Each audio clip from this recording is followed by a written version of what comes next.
Saludos mi gente, bienvenidos a otro episodio de Radio Independencia, un podcast de derecho y todo lo que se nos ocurra desde el independentismo boricua con Andrés González Verdecía y Adriana Gutiérrez Colón. Suscríbete a Radio Independencia en tu aplicación de podcast favorita y YouTube y síguenos en todas nuestras redes sociales para mantenerte al día sobre lo que pasa en Puerto Rico. Que lo disfruten.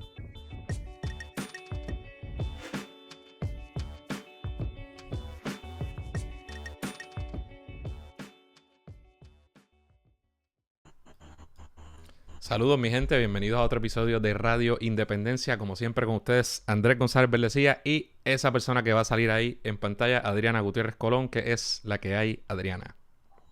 Vaya, Andrés, todo bien, con el internet un poco flojo, no es nada raro, pero aquí estamos con un programa bien bueno que vamos a tener en la tarde de hoy, también otro que teníamos pendiente, aunque ya hemos tocado temas relacionados, pero por el contexto es un programa especial porque recientemente se cumplieron 45 años del asesinato de Santiago Chagui Mari Pesquera, así que hoy vamos a estar hablando en este programa de su vida, de su muerte y de su legado con sus hermanas Rosa Mari Pesquera y Mari Mari Narváez. En el anejo vamos a estar hablando y analizando el primer mensaje de estado de situación o de situación de estado del gobernador Pedro Pierluisi. Ese gran mensaje. Así que les pedimos pedimos perdón por ello, pero sí, tenemos que... sentimos que debíamos hablar de eso, sobre todo dado que yo estuve ahí reaccionando al mensaje en WIPR. Así que le dedicamos eso. Antes de eso, saluditos por ahí. Anuncio. Sí, anuncio, agradecimientos y saludos a nuestros más recientes patrocinadores y patrocinadoras: Rita Ramos, Rubén Astor, Hernández Guzmán Jiménez. ¡Wow! Tiene más nombre. Sí, tiene mucho nombre, mucho apellido, pero muchas gracias. Solidarios con Radio Independencia. Aprovechamos este momento en que les agradecemos a ustedes para invitarlos a las demás personas que apoyan nuestro proyecto, que quieren que siga creciendo, a que se conviertan en patrocinadores de Radio Independencia o a que aporten de la manera que les sea posible, escuchando nuestros programas, compartiéndonos a través de la página de radioindependencia.net. Puede hacer donaciones si les convertirse en patrocinador, alguna de nuestra mercancía en la tiendita de Radio Independencia y compartir nuestros programas, verlos en YouTube, suscribirse a nuestro canal de YouTube y para que el mensaje que tenemos, ¿verdad? O que transmitimos a través de Radio Independencia llegue cada día a más personas. Ahora sí, Andrés. Pues nítido, vamos allá. Vamos a lo que vinimos. Déjame buscar... Mano, me acabo de dar cuenta de que el bosquejo, porque nosotros somos gente seria e importante, que hace bosquejos buenos antes de cada programa, que tenía lo que no era, pero creo que ya, sí, y no me gusta tirar piedra en esto. Bueno, como decía Adriana, bien emocionado por la oportunidad. Yo creo que parte de los programas que a mí más me llenan de los que hemos podido hacer ahora en este programa son aquellos en los que tocamos temas históricos que son bien importantes para el independentismo y para mí, porque muchas veces son temas de los que uno ha escuchado a través de toda su vida o ha leído de toda su vida, ¿verdad? Y algunos de esos pues son los asesinatos políticos y nombres que suenan a través de la vida, aquellos que nos identificamos con estas ideas. Aquí hemos dedicado programas a, por ejemplo, Carlos Muñiz Varela, Fefel, no hemos hablado mucho, aquí no se ha tocado mucho a Fefel Baronani, ¿verdad? Pero hemos hablado del Cerro Maravillas en ocasiones. Y uno de esos temas, no, ¿verdad? Personas, mártires de la lucha por la independencia es Santiago Chagui Mari Pesquera, por supuesto, hijo de una persona a quien también le dedicamos un programa que evidente e indiscutiblemente es una de las figuras más grandes que ha tenido el independentismo, que es don Juan Mari Brás. Y nos llena mucho orgullo tener aquí hoy a dos personas que, ¿verdad? Muy relacionadas con Chagui por razones obvias, para que nos hablen un poquito sobre quién era como persona, qué fue lo que pasó y qué ha pasado después de su asesinato. Y por segunda ocasión tenemos a Mari Mari Narváez, la voy a presentar primero. Estuvo con nosotros en un episodio 75, hablando de Kilómetro Cero. Y tú no sabes lo mal que yo me siento en parte porque te tuvimos en ese episodio para hablar de Kilómetro Cero, pero también analizamos otros temas y a veces yo me monto en tribuna y después dije, diablo, qué malo que ¿verdad? El que quisiera ver de kilómetro cero, pues a lo mejor tuvo que aguantar mis rants, pero eso es parte de... Mari, gracias por estar con nosotros nuevamente. Gracias a ustedes, buenas noches. Gracias a Adriana y Andrés por tenernos aquí hoy para hablar sobre Chagui. Y por primera vez tenemos a su hermana, Rosamari Pesquera. Muchas gracias por estar con nosotros. Gracias a ustedes por invitarme. Estoy bien contenta de que quieran rehablar sobre el tema de Chagui, porque ese tema no se ha terminado. Nítido. Pues vamos a comenzar esta conversación. Zumba, Adriana, que te ibas a decir algo. Sí, ¿verdad? Que como tú decías antes, Andrés, historias como la de Chagui Pesquera, como la de Carlos Muñiz, como la de Arnaldo Arias Rosado o Carlos Soto Arribí, son nombres que escuchamos, ¿verdad?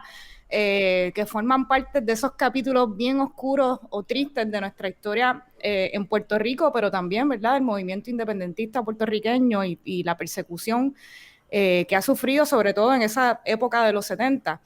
Pero yo creo que parte de la intención de esta más, además de visibilizar su figura y conocerlo, ¿verdad? Yo creo que es humanizar estos rostros que a veces conocemos, ¿verdad? Como lo que fueron, ¿no? Mártires en nuestra historia, pero también eran jóvenes, atletas, estudiantes, hijos, hermanos, padres. Así que yo creo que el lado humano de estas personas y para entender, ¿verdad?, lo que significó y lo duro que ha sido esa persecución al independentismo en Puerto Rico, pues yo creo que esa es parte de la intención de este programa. Así que, habiendo dicho eso, vamos a comenzar. Me gustaría comenzar con una pregunta básica y liviana, y era ¿por qué le decían Chagui a Santiago Mari Pesquera? ¿De dónde viene ese apodo de Chagui? ¿Se parecía pues bueno, a Chagui de él se llamaba Santiago y el apodo de Santiago es Chago. Y en la familia hay muchos chagos y muchos chaguitos. Y bueno, a él decidieron apodarle Chagui. Y toda la familia lo conoció como Chagui. De hecho, hay otros primos a quienes también le dicen Chagui. Así que, pues eso es por a él se diferenciarlo. Sí. El abuelo de nosotros era... ¿Me escucharon? El abuelo de nosotros era don Santiago Mari Pesquera, yo iba a decir Mari Ramos. Sí, son muchos los Mari, entonces en tu caso Mari es confuso para los que leemos desde acá y estamos tratando siempre de... Pues vamos, ¿en qué año nace Chagui? Vamos más o menos situarnos históricamente. En 1952. Él tendría ahora 68, 69 años. 68 tendría ahora. Y cumpliría 69 en agosto. ¿Era el hijo mayor de Maribra? ¿Fue el primer hijo de Juan Maribra? Sí, es mi hermano mayor. Y nació en Washington, ¿verdad, Ros? ¿Nace? Es que te cortaste un poco, decías que nació en Washington, ¿verdad?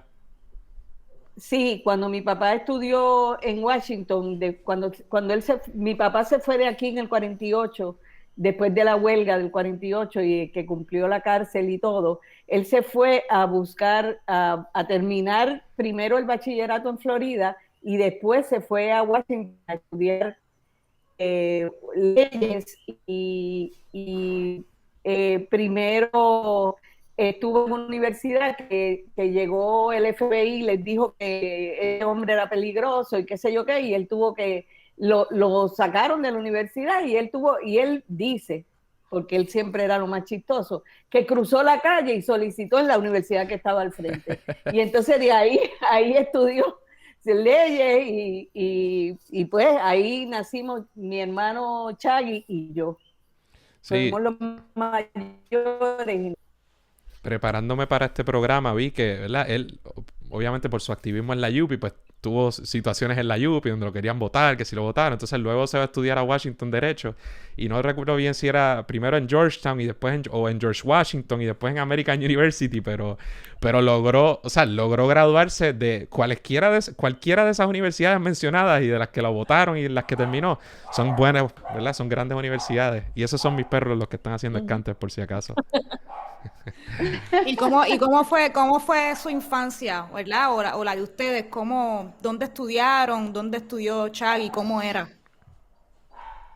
Pues mira, Chagui, nosotros tuvimos una buenísima infancia, a pesar de que en mi casa siempre había al frente un carro del FBI, pero nosotros pasamos una buena infancia porque sí, primero porque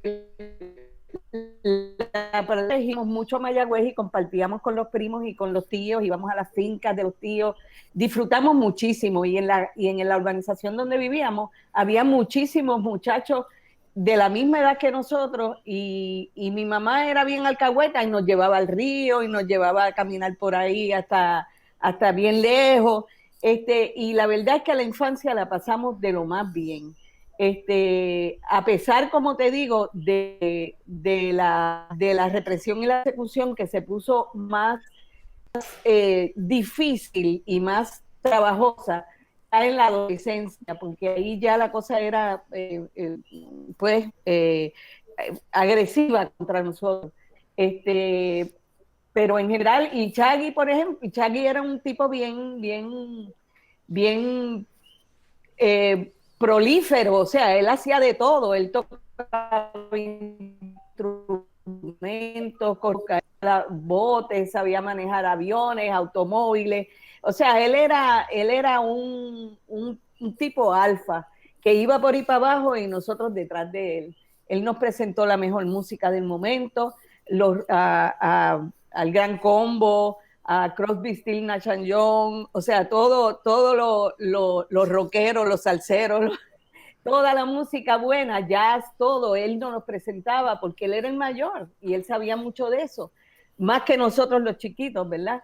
Y entonces para nosotros pues era el hermano mayor, el que nosotros siempre seguíamos y hacíamos, pues compartíamos muchísimo con él y nos dejábamos llevar por todo su conocimiento, que era mayor que nosotros y pues nosotros, yo por lo menos lo echo mucho de menos todos estos 45 años.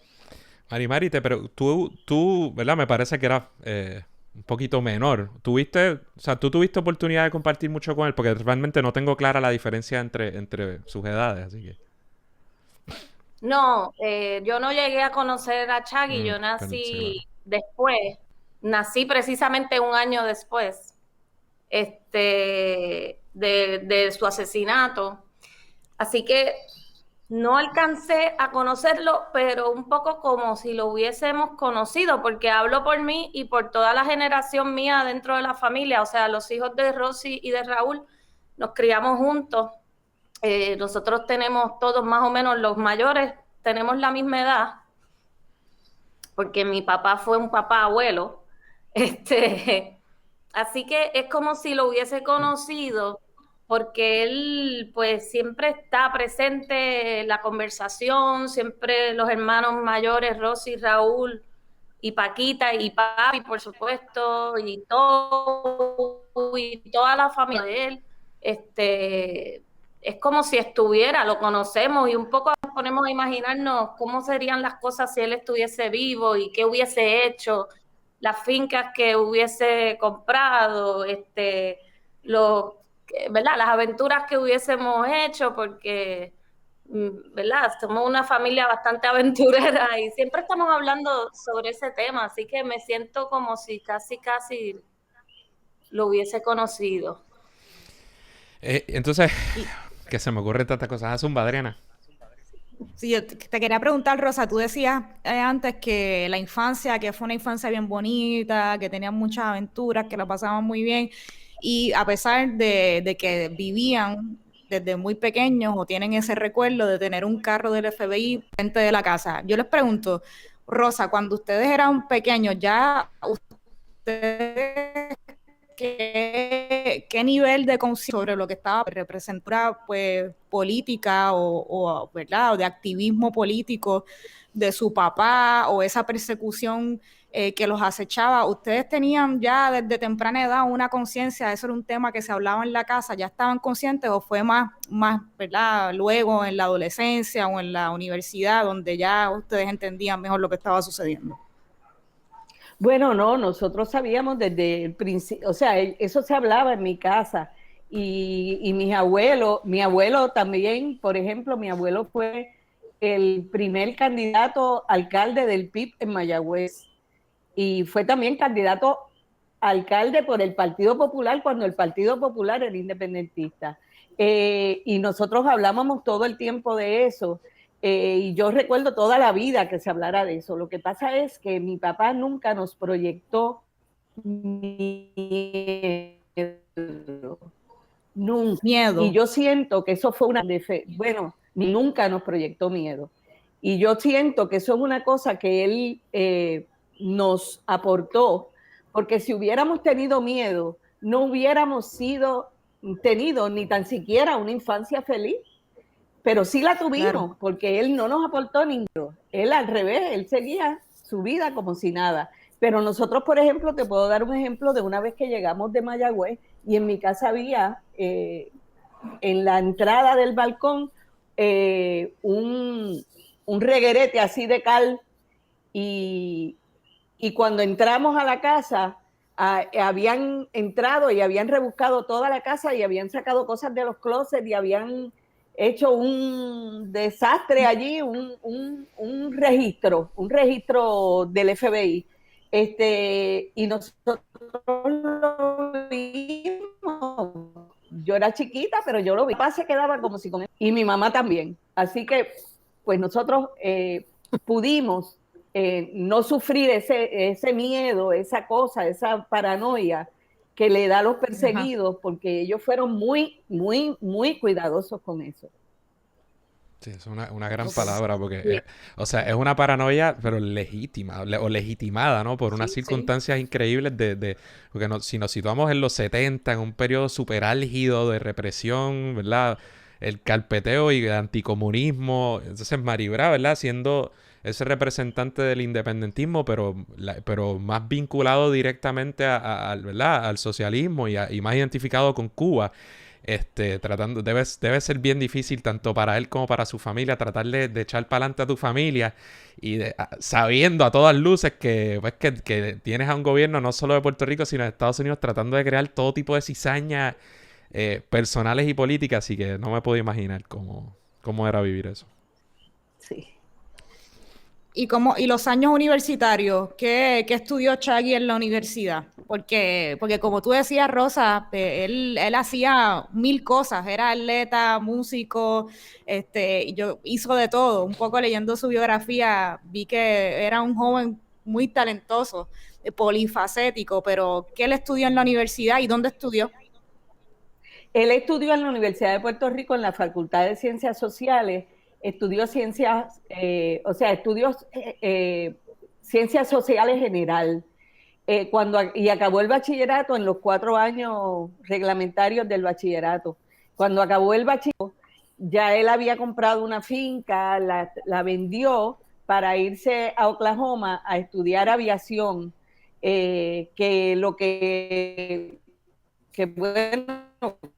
es carísimo, cada hora era como a 100 pesos y en ese momento también eran muchos, igual que ahora, pero en aquel momento eran muchos más. Y él estudió aviación,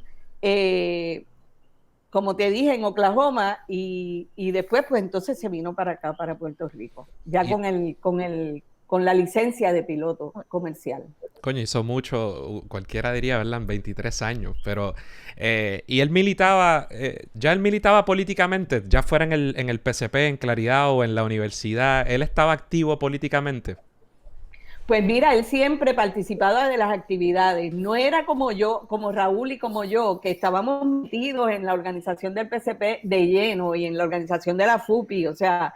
Yo me pasaba todo el tiempo en la universidad, en la FUPI, haciendo cartelones, pancartas, organizando piquetes. O sea, yo era fupista full time. Y Raúl, pues también, Raúl no estaba en la universidad, pero en la universidad, por ejemplo, de la huelga del 73, él estuvo activísimo en la huelga del 73 contra el servicio militar obligatorio. Él nunca, él quemó su tarjeta del servicio militar obligatorio en aquella actividad que se hizo en el Grito del Ares, donde se quemaron las tarjetas y estaba el monseñor Antonio Parrilla. Él hacía actividades políticas, a pesar de que no era esta fiebre que teníamos Raúl y yo, que todo el tiempo estábamos en la militancia. Pero sí, él participaba. Bueno, pues creo que podríamos entrar al día de su muerte, o el día, no sé, cualquiera que... Si nos pueden contar un poco, partiendo de la premisa, ¿verdad?, de alguien que por la razón que sea no conozca lo que sucedió, ¿qué fue lo que pasó ese 24 de marzo de 1976? Pues bueno, él había llegado a Puerto Rico de Oklahoma con su licencia de piloto comercial, y había conseguido un trabajo con una línea aérea pequeña que iba a Santo Domingo a buscar langosta. Era una línea aérea de carga, pero era pequeña, o sea, era un avioncito como los que él podía guiar, porque él todavía no tenía el desarrollo como para guiar un 747 ni un jet. Y ese día él salió a trabajar. Como él no tenía carro porque acababa de llegar, me pidió el carro prestado a mí, y yo le dije que sí. Él dijo, cuando yo salga del trabajo, yo busco al nene, porque yo tenía a mi mayor Cacho, que era bebé, lo tenía en un... Y él me dijo, yo lo recojo a él y después te busco a ti en tu trabajo. Y entonces pues así quedamos. Y pues él no llegó, ese día no llegó, y no fue a buscar al nene, y me llamaron del cuido que eran las tarde y él no llegaba a buscarlo, y yo me preocupé y salí y busqué al nene en casa de una de las cuidadoras, que ya se lo había llevado para su casa porque ya se había hecho bastante tarde, y nos fuimos para casa.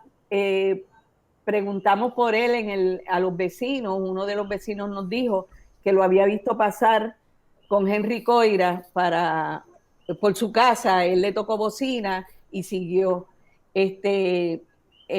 Nosotros no sabíamos lo que pasaba, y no había teléfonos celulares, no había nada, así que estuvimos esperando que llegara, porque no queríamos llamar a la policía, porque la policía era el que siempre estaba frente a ¿verdad? Hostil, así que no era lo que yo quería llamar a la policía. Así que pues esperamos toda la noche, no pasó nada, y mi abuelo, mi esposo en ese momento, Leroy López, y yo con el bebé nos fuimos en guagua, porque él tenía mi carro, por supuesto. Nos fuimos en guagua para el Comité Central del PC, y cuando llegamos, pues la secretaria de papá nos dijo, ay, qué bueno que están aquí, porque aquí vino la policía diciendo que habían encontrado un hombre muerto en el carro de ustedes. Y yo le dije, ay, Lolita, ese es Chagui. Y pues eso fue así. Ese día, pues lo habían matado. Y pues eso fue lo que ocurrió desde mi punto de vista, ¿verdad? O sea que tú te enteras... ¿Usted es la primera persona en enterarse de la familia? ¿Se entera primero que Maribraz o cómo...? Sí. Estaban en Nueva York. Mami daba clases creo que era en Hunter College, y papá estaba en una gestión de la ONU. Cuando yo llegué al Comité Central y se supo eso, que era Chagui el que estaba en el carro, entonces pues ahí hicieron la gestión para que contactaran a papá en Nueva York y a mami. Creo que fue a través de Racia Anglada, que estaba en Nueva York. Buscó a papá donde se estaba quedando, se lo dijo, y entonces llamaron a mami para que encontrarse en el aeropuerto. Y entonces mami se enteró en el aeropuerto de Nueva York. Y sí, eso fue así. Yo fui la primera que me enteré. Raúl, mi hermano, que ese día, el 25, cumplía años, O sea, porque a él lo mataron el 24, pero el 25 fue que supimos que había muerto.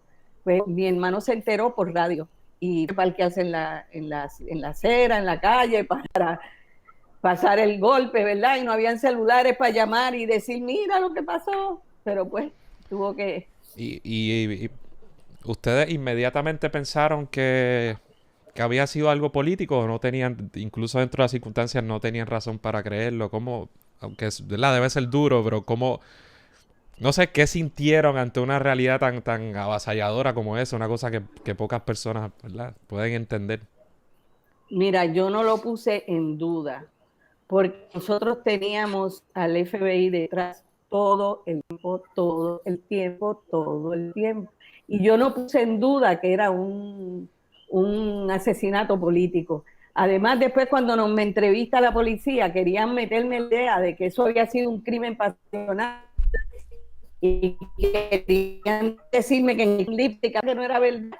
Y más me dio la certeza de que es un asesinato político. Y más tarde pues se supo que había sido Henry Coira, y pues obviamente más todavía, porque Henry Coira era un tipo problemático en la organización, o sea, él era como loco. ¿Y ustedes lo conocían? ¿Quién o sea, era? Exacto, ¿sí? ¿Quién era él? Porque él era vecino de ustedes y ustedes, ¿cuánto era la relación que había entre ustedes? ¿Eran amigos? ¿Eran simplemente vecinos? ¿Sabían, como tú dices, sabían que era un tipo problemático? ¿Quién era este sujeto? Pues él era un amigo del barrio, el barrio amplio, porque estamos hablando de que él era de Río Piedras, Haití, y nosotros del Paraíso, pero ahí había estaban creciendo un montón de jóvenes en ese, que nos juntamos todos, ¿verdad? Y muchos teníamos unos mismos intereses. Por ejemplo, Chagui, que le gustaba correr carros y preparar carros de carrera, pues había muchísimos amigos del barrio que tenían esa fiebre y íbamos a la pista de Caguas a ver los carros correr y nos reuníamos en las marquesinas a arreglar carros, a esto, a lo otro, y Henry Coira siempre estaba por allí merodeando. Yo era bien amiga de su hermana, por ejemplo, de Mayra Coira, pero sabíamos que era un tipo peligroso, que no sabíamos en ese momento que era peligroso, sabíamos que era medio loco. Era raro, sí, que uno no, ¿verdad? Yo sé que es un pacto psiquiátrico, pero realmente porque él con su volatilidad lo usaron para dispararle a Chagui, para matarlo. A esta persona lo cogen rápido. Inmediatamente sucede esto, unos días después o poco después se identifica a esta persona como la persona que le disparó, ¿verdad? O que le... Eso sí, no estuvo en duda. Sí, porque los vecinos, como te dije, el amigo nuestro vecino que nos dijo desde el día primero que Chagui había pasado con Henry en el carro, pues ahí se le fueron detrás a Henry, ¿verdad? Y sí, había sido él y su papá entregó el arma y el arma había disparado y fue él con el arma de su papá. Pero todo el resto de las circunstancias son rarísimas. El cuento que hace Henry Coira no tiene nada que ver con la realidad. Dice que que Chagui le dio pon para la casa y se puso nervioso y quería que Chagui iba guiando y entonces él se puso rabioso y entonces Henry Coira supuestamente saca la pistola para dispararle. Sin embargo, cuando se hizo el estudio del carro, en el carro no habían rastros ni de pólvora, ni de que se había disparado un tiro dentro del carro. Y además de eso, Chagui tenía la camisa rasgada, tenía heridas de uñas y como si lo estuvieran agarrando por el cuello, por por la cara, y eso no es propio de una persona que está al lado. Él tenía a alguien atrás, alguien que que estaba ayudando a Rico a ir a la faena de matarlo. Sí, ya mismo, bueno, más adelante vamos a hablar del contexto, ¿verdad? Y otros sucesos, Muñiz Varela y otras cosas que pasarían luego, y de por qué, ¿verdad? Y qué evidencia hay o qué nos hace pensar que no estaba actuando solo. Pero antes de llegar ahí, el 26 de marzo, tengo entendido, de ese año, ¿verdad? Que es el entierro. Y don Juan Maribraz da lo que yo, en algún momento en este programa lo dijimos, yo creo que es uno de los discursos o de los más grandes que yo puedo imaginar en términos, y yo nada más, bueno, obviamente yo no estoy en su posición en la de ustedes, pero nada más lo digo y casi se me paran los pelos, ¿verdad? Porque un padre, una líder, una figura política gigante en Puerto Rico, y un poco llamar a que no haya venganza, tener ese temple, es algo que no mucha gente hubiera podido hacer, muy poca gente. Yo dudo que, ¿sabes? ¿Verdad? En caso de que hubiera sido mi hija, yo tengo una hija y pensar, uno no lo puedo ni pensar. ¿Tú recuerdas, no sé si estabas ahí o eras demasiado pequeña, pero tú recuerdas ese momento específico, Rosa? Sí, yo lo recuerdo, yo tenía 21 años, porque él tenía 23 y yo tenía 21. Lo recuerdo perfectamente. Y sí, mi papá se creció bien brutal ahí. Bien brutal, bien brutal. Porque, o sea, con la gente, con el poder político que tenía y con el arraigo que tenía, ¿verdad? En muchísimos sectores y el contexto particular, yo no dudo ¿verdad? Que mucha gente cercana, de buena fe, ¿verdad? Hubiera querido tomar algún tipo de represalia o de acción. Así que yo, desde aquí, ciertamente no es una idea abstracta, sino que yo pienso que es un acto que pudo haber, que seguramente evitó un derramamiento de sangre, porque no hay que ser genio para saber tampoco lo que hubiera sucedido, ¿verdad? Y ciertamente hubiera podido ser lo hubieran visto como una excusa, como una justificación para reprimir aún más. Así que, no sé, desde acá es uno de los gestos más grandes que yo creo que hizo Maribraz. Creo que es importante poner en perspectiva que ese discurso se da en un contexto en el que había en Puerto Rico en ese momento, en el PSP y mi padre sobre todo, pues había una lucha revolucionaria. O sea, no solamente era el candidato a la gobernación del Partido Socialista puertorriqueño, era también un líder revolucionario clandestino que estaban llevando a cabo acciones revolucionarias armadas en Puerto Rico. Nunca quitándole la vida a nadie, por supuesto, pero sí le daban candela, ¿verdad?, al poder. Y cuando él dice eso es porque en efecto había ya personas ¿verdad?, que eso era lo que querían hacer, ¿verdad?, vengar ese asesinato. Y nuestro padre, Juan Maribraz, decide pedir en ese discurso que se bajen las armas y que no se lleve a cabo ningún acto de venganza, evitando así probablemente, ¿verdad?, no sabemos, una masacre, una tragedia o una guerra civil, no sé, no sabemos, pero sí creo que es importante puntualizar eso, ¿verdad? Porque cuando él murió, pues se reveló esa realidad. Esto era un combatiente revolucionario, no era solamente un candidato a la gobernación por el partido qué sé yo qué, ni esto ni lo otro. Y ese discurso está, para quien lo quiera escuchar, está en YouTube. Y es verdad lo que tú dices, Andrés, y ustedes, Rosa y Mari. Y además es impresionante y es para pelo. Es muy emocionante también porque como que es el asesinato de un hijo.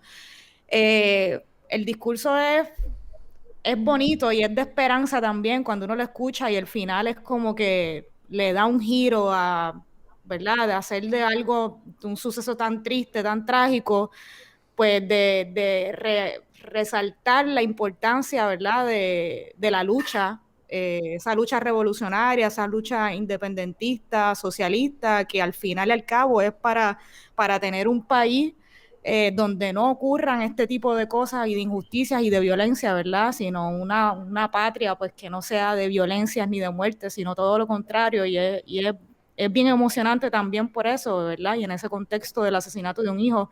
Así que invito a quienes nos están escuchando a que pasen por YouTube y escuchen ese discurso, porque, como dice Andrés, es uno de los discursos pues, más emocionantes, más emotivos que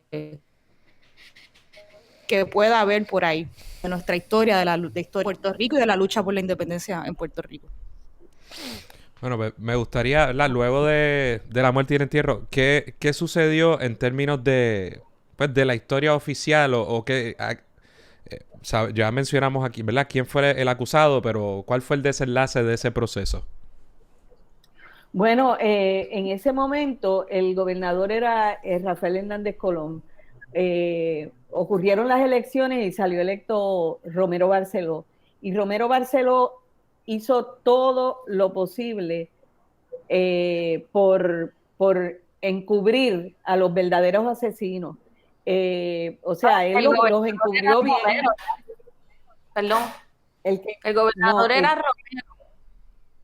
No, el gobernador en ese momento era Hernández Colón. En las elecciones ganó Romero Barceló.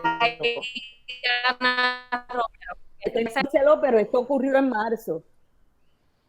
O sea, que ocurrió cuando el gobernador era Hernández Colón. Pero entonces cuando Romero Barceló adquiere sube a la gobernación en enero del último año, él hizo todas las tramoyas para encubrir a los asesinos, que sabemos que hay un grupo de cubanos envueltos que luego supimos por la, o sea, déjame ir por partes. Después de eso, Romero encubrió todo, incluso cambió la fecha porque el tipo se declaró culpable y dijeron, vamos a resolver esto aquí. Se declaró culpable. Ah, bueno, espérate, pero hay un detalle. Él no lo habían juzgado porque es psicológicos y psiquiátricos. Aquí tengo una cronología, perdona que interrumpa. Tengo aquí, para que la gente que lo esté viendo en YouTube, por lo menos, los que estén escuchando no, pero los que estén viendo en YouTube, hay aquí una especie de cronología, ¿verdad? En la página de santiagomaripesquera.com. Así que mientras hablas, a lo mejor lo puedo identificar aquí. Sí, bueno, pues cuando él ganó, él cambió el equipo de médicos que había evaluado a Henry Coira y lo declararon procesable, porque hasta el momento él había permanecido preso y no había sido procesado. Y entonces había permanecido preso porque el papá no quería que saliera de ninguna manera. Y bueno, lo dejaron preso a pesar de que no era procesable. Entonces cuando cambian el panel de médicos, pues entonces lo declaran procesable. Y Romero Barceló, esa administración Barceló, cambió la fecha de la vista donde él se declaró culpable de día, para que mi familia no pudiera ir, ni la abogada de mi papá pudiera ir, porque llevaron la vista a cabo el día antes de lo que estaba pautada. Y cuando llegó la abogada a la vista, ya la vista había pasado el día anterior. Y ya él se había declarado culpable y aquí pasó gloria. Entonces lo dejaron en la cárcel, le pusieron 10 años de cárcel, de los cuales había cumplido ya unos cuantos. Y bueno, la historia de él en la cárcel es muy elocuente, que se supo después, porque cuando la de Cerro Maravilla, cuando entonces gana de nuevo los populares, después de las vistas de Cerro Maravilla, y el fiscal de Cerro Maravilla fue nombrado secretario de Justicia, reabre el caso y nos invita a que vayamos a ver el expediente y le sugiramos cosas. Entre otras cosas, se investigó a Henry Coira en la cárcel y se supo que él se relacionó con un montón de cubanos. Primero él tenía en su expediente que quienes lo podían visitar eran los familiares, y después cambió eso a que lo visitaran estos cubanos que hacían una revista que se llamaba Crónica, y entonces pues a través de esa investigación supimos toda su relación con los cubanos. en Puerto Rico. Y obviamente, cuando mencionas cubanos, o sea, la gente tiene, quizás gente más joven que no conoce esta historia, ¿verdad? En los 70, se habla tanto de Miami, de Puerto Rico, yo pienso que se habla en menor medida, ¿verdad? A nivel global, pero del influjo ¿verdad? El impacto de esa ola de derecha que vino de Cuba a Puerto Rico en ese periodo. Y obviamente en los 70 había, ¿verdad? Grupos terroristas cubanos aquí que más que tolerados eran, ¿verdad? Apoyados brutalmente por el gobierno de los auspiciados por el gobierno de los Estados Unidos. Y eso se vería, ¿verdad? No solo en este caso, sino luego, años después, en el caso de Cerro Maravilla, Carlos Muñiz Varela, al que le hemos dedicado un programa. O sea que ahí la importancia, ¿verdad? De lo que menciona Rosa. A ver, ¿qué más? Y luego, años después, también se conoce, digo, no sé si me estoy anticipando, ¿verdad? Zumba. Pero años después encontramos documentos desclasificados del FBI que indicaban que el FBI, meses antes, unos 5 meses antes del asesinato de Chagui, el FBI indicando que conocían que unos grupos de cubanos en Puerto Rico estaban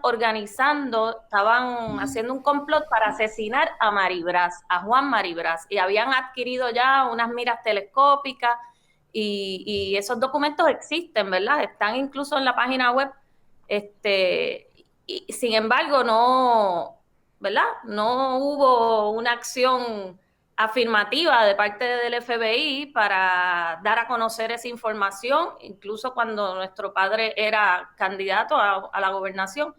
Y por otro lado, tampoco, ¿verdad? Aparentemente, evidentemente no hicieron nada por evitar ese plan, porque lo que ocurrió fue que entonces, unos meses después, por razones que podemos especular, ¿verdad? Pero no sabemos exactamente por qué cambia, y entonces en vez de matar a Juan Maribraz, deciden matar a su hijo, ¿verdad? Que es una manera también de hacerle daño a él, a la lucha, sin crear necesariamente un gran mártir dentro del independentismo, ¿verdad? Que hubiese sido, en ese caso, Juan Maribraz. El hijo, pues, evidentemente no era una figura conocida, pero le iba a hacer el mismo daño, iba a causar terror en el independentismo, iba a haber gente ¿verdad? Que siempre eso es una forma de desincentivar tremendamente la lucha política. Hay gente que se fue y que más nunca volvió a la lucha, y sucesivamente. Y en términos investigativos, ¿cuánto ha avanzado la investigación, verdad, en cuanto al asesinato de Chagui? Quizá un poco vemos desde aquel entonces, desde el 76, cómo comenzó la investigación y cómo ha avanzado a través de los distintos cuatrenios dirigidos tanto por populares y PNP, desde el Departamento de Justicia, desde el FBI, la policía. ¿Dónde estamos hoy y qué ha pasado desde aquel entonces hasta hoy en términos de las investigaciones por parte de las instituciones oficiales? Pues mira, el Partido Popular, cuando está en el gobierno, hace un poco su trabajo y indica un poco, pero tampoco mucho. Pero el PNP ni caso que nos hace. O sea, mandamos cartas de que queremos reunirnos y esto y lo otro, y ellos no nos escuchan, no nos hacen caso. Este es y el PNP, que estaban en el gobierno, escondieron el archivo de la investigación en el último lugar que encontraron en el sótano. Y cuando vino una próxima administración popular, la fiscal que buscar en el sótano ese hasta al final de las cajas, donde estaban todas las cosas desechadas. Y ahí fue que encontró algo, pero encontró un archivo un poco escamoteado. Digo que escamoteado porque nosotros habíamos visto el original y sabemos que le escamotearon cosas, le quitaron cosas al archivo. Y bueno, siempre ha habido un para atrás y para adelante, porque como a veces gana uno y a veces gana el otro, pues eso no ha progresado. Sin embargo, sí en las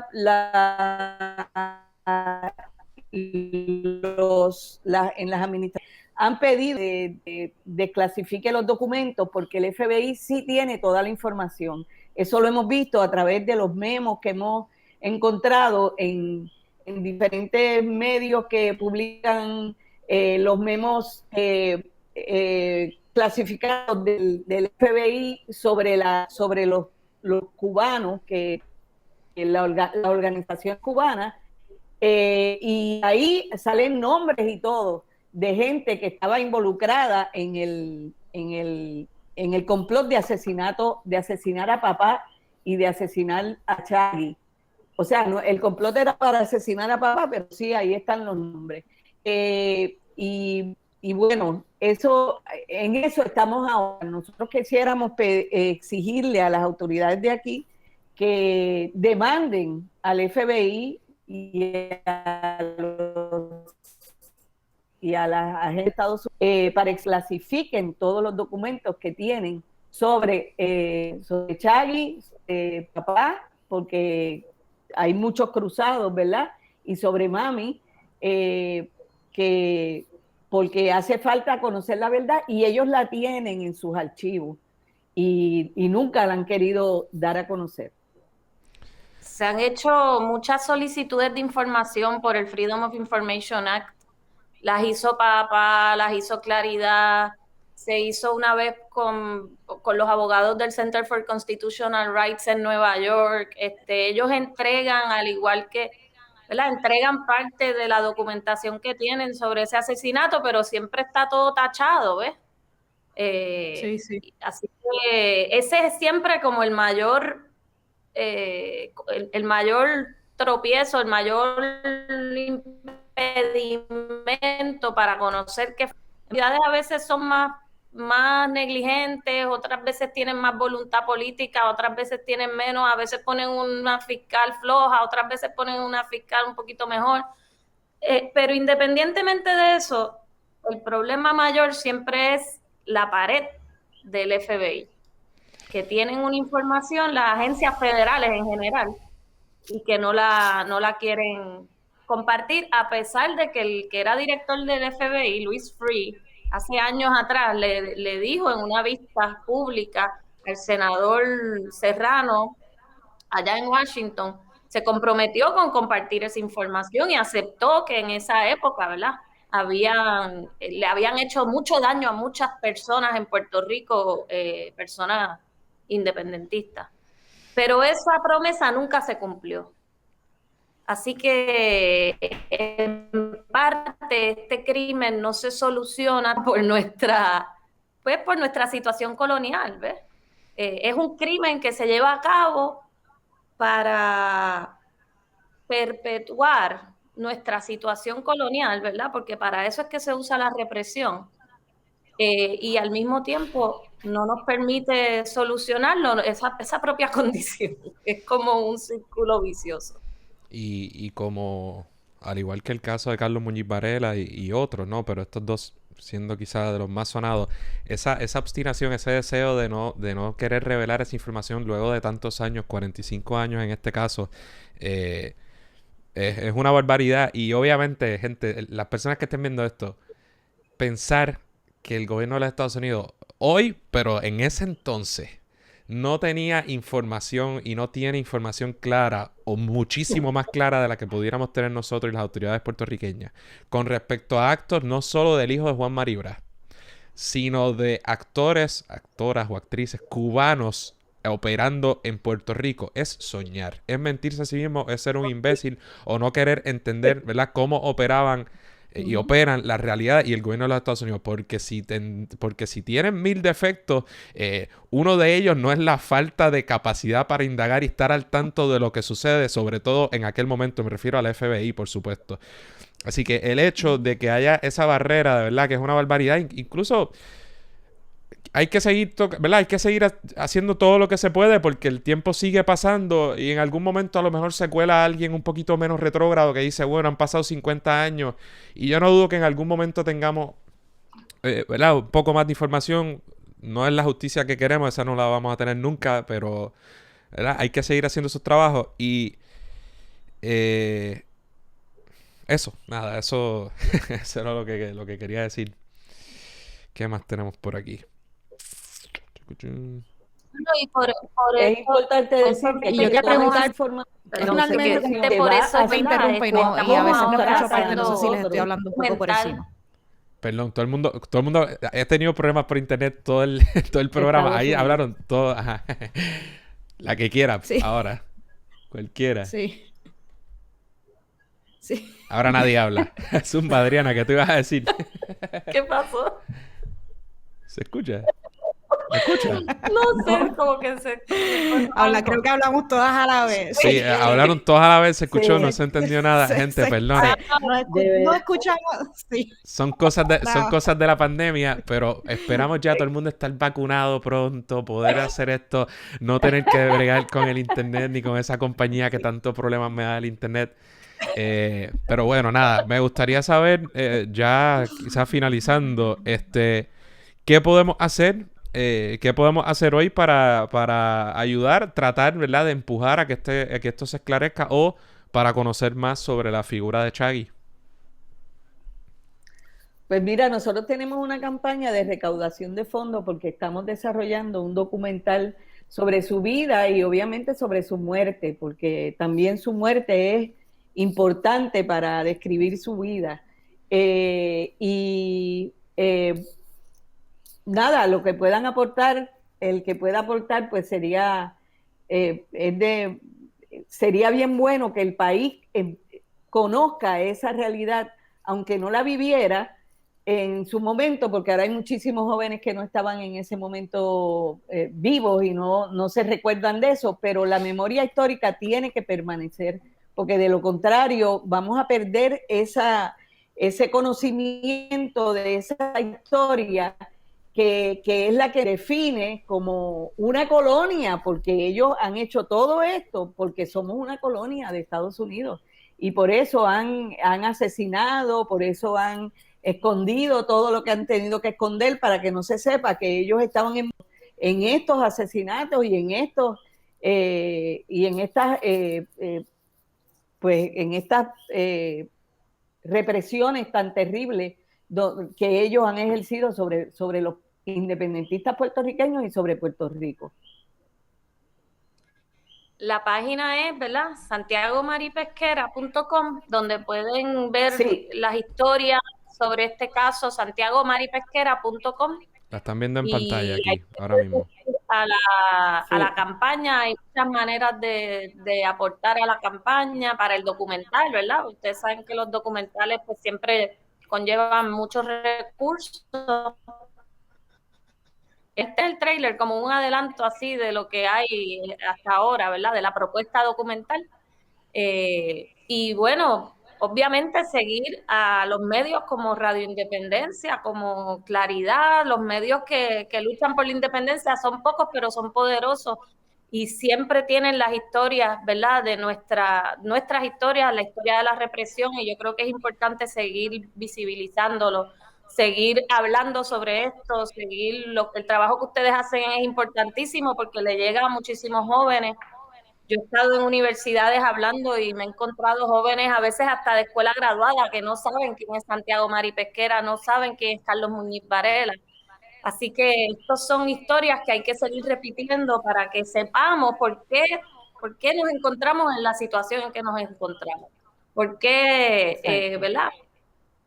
¿Por qué seguimos siendo una colonia? ¿Por cómo se ha reprimido al independentismo en este país, al independentismo que ha luchado por la independencia? ¿Por qué no hemos logrado ese desenlace de autodeterminación y descolonización? Pues por actos como estos, actos terroristas y de represión como estos, y que no es el único.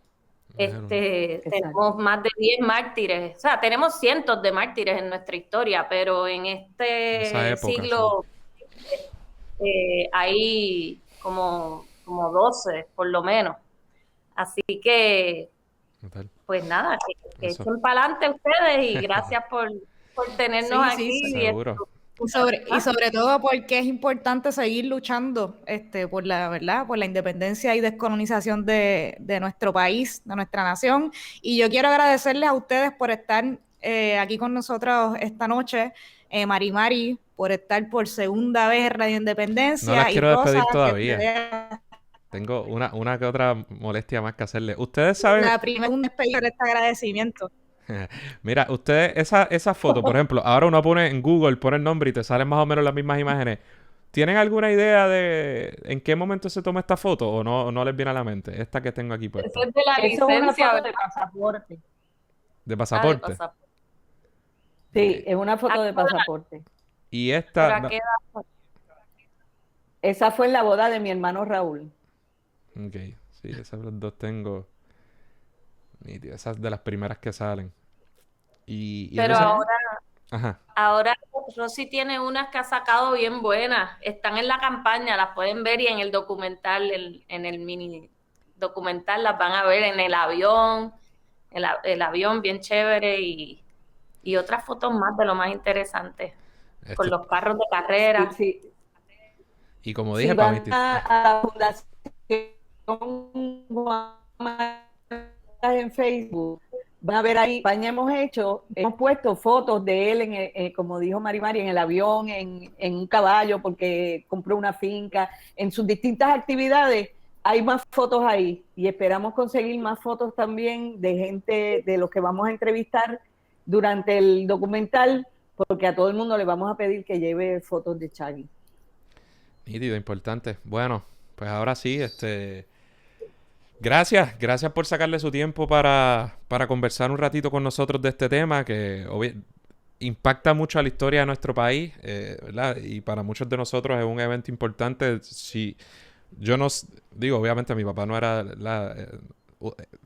era hijo de Juan Maribra, pero lo que quiero decir es que cosas como esta o otros eventos de persecución que ha habido le pudo haber pasado a gente que, ¿verdad? Como yo, gente normal, común y corriente que creyeran en la independencia o que fueran a piquetes o que hicieran ¿verdad? Lo que fuera a favor de la independencia de Puerto Rico u otras causas, ¿verdad? De la izquierda. Así que esto también es la lucha de todos nosotros, aunque obviamente a ustedes les toca de una manera mucho más personal. Y les agradezco que hagan, ¿verdad? Lo que hacen y que para muchos de nosotros trataremos de seguir aportando a esto, a que se esclarezca esta situación, porque es parte de nuestra lucha también. Así que aunque no estábamos vivos para esa época, nos aseguraremos de poner nuestro granito de arena para que el tema permanezca en la conciencia nacional de los puertorriqueños. Y a mí no me cabe duda de que algún día vamos a tener al menos unas contestaciones más concretas que le den sobre todo ¿verdad? Y a su progenie algún tipo de tranquilidad, si eso es posible. Así que nada, gracias por estar con nosotros. Gracias por invitarnos y me alegro que hayan jóvenes como ustedes que se preocupan por esos temas históricos que quieren difundir. ¿Estamos? Sí, muchas gracias, nos vemos. Gracias a ustedes. Eso es todo por hoy. Esperamos que les haya gustado el programa. Recuerden suscribirse a Radio Independencia en su aplicación de podcast favorita y YouTube. Y síganos en todas nuestras redes sociales para mantenerse al día sobre lo que pasa en Puerto Rico. Hasta la próxima.